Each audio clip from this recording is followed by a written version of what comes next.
I guess like a lot of people, when you talk about going to Israel, I was one of these people that said, well, Israel, things are blowing up over there, kind of a dangerous place. But, I kind of wanted to go to Israel. I mean, I have an adventurous spirit.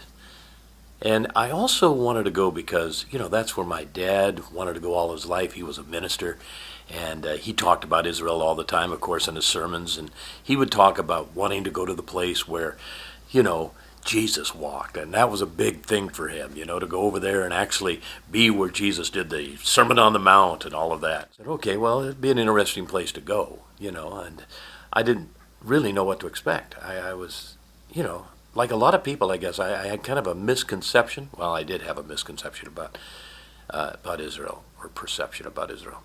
So anyway, I get on this plane, fly over there, and I get off, and here's this totally modern, almost like a shopping center of an airport. And that kind of blew me away. And then we went in and we checked into our hotel in Tel Aviv. And I looked out of my window, and I'm looking at this beach that is like the most beautiful Mediterranean beach you've ever seen in your life. It's absolutely gorgeous. I'm seeing people sitting down on the beach, having a cool one and eating their food right out on the beach. Then I go out and walk around, and I'm going, where are all the people with the curls and the funny hats and all? And then somebody said, 70% or so of the people that live in Tel Aviv, they're secular. I said, you're kidding me.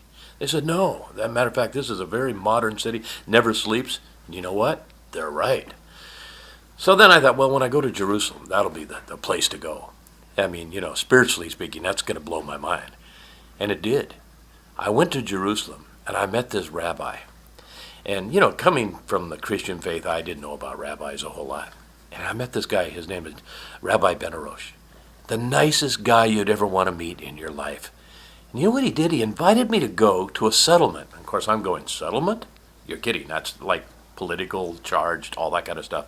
He said, no, come with me. It'll really be fun. There's this guy that owns a pizza parlor. Yeah, right, a pizza parlor. He's from New York. He has a football field in his backyard. They play flag football on Sundays. It was like the most beautiful community I've ever been in my life. I said, are you guys afraid here? Do you feel in danger? They said, no, we've only had one instance in like 12 years. It's probably one of the safest places to be.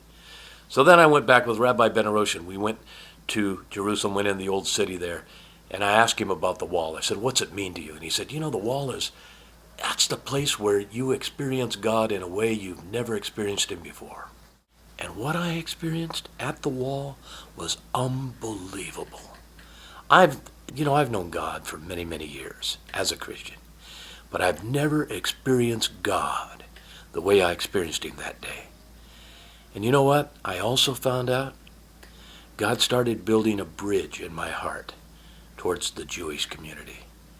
I've become very good friends with Rabbi Ben-Arosh, become very good friends with my business partner and co-executive producer of the movie, The Original Promise, Bill Linney. And it's been one of the great experiences of my life visiting Israel.